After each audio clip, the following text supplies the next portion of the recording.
সবাই কেমন আছো? আশা করি সকলে ভালো আছো। আমিও এখন আগের থেকে একটু বেটার আছি, ঠিক আছে। আশা করি এরপর থেকে আমি রেগুলার ভিডিও দিতে পারবো, ঠিক আছে। এর মাঝখানে তো খুব একটা ভিডিও দিতে পারিনি, এখন আশা করি আবার পারবো। তো যাই হোক, আমি লাঞ্চ নিয়ে চলে এসেছি। আজকে লাঞ্চে দেখো হচ্ছে ভাত, ঝিঙে আলু পোস্ত, আর হচ্ছে গিয়ে ডিমের ঝোল, ঠিক আছে। এই হচ্ছে আজকে লাঞ্চ আমার, ভাত, ঝিঙে আলু পোস্ত আর ডিমের ঝোল। আর সকালে তো যেরকম খেয়ে আসি জানোই তোমরা, ঠিক আছে। মোটামুটি তোমাদের বলা মানে আগেও বলেছি, চিড়ে মুড়ি এই ধরনের খাবার খেয়ে আসি, ঠিক আছে। তো তোমরা অবশ্যই আমাকে কমেন্ট করে জানিও যে তোমরা কে কীরকম লাঞ্চ করছো। যদিও বা খুব একটা কমেন্ট তো আমি পাচ্ছি না।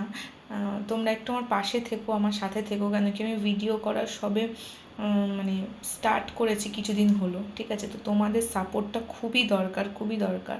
তো তোমাদের যাতে ভালো লাগছে আমার ভিডিও, বা যদি কোনো অন্যরকম ভিডিও দেখতে চাও, তাহলে অবশ্যই আমাকে সেগুলো কমেন্ট করে জানিও। যদি আমার ভিডিও ভালো লাগে তাহলে একটা লাইক করে দিও, ঠিক আছে। চলো তাহলে তাড়াতাড়ি করে লাঞ্চ করে নিই, তোমরাও লাঞ্চ করে নাও। আশা করি নেক্সট ভিডিও নিয়ে আসতে পারবো। টাটা।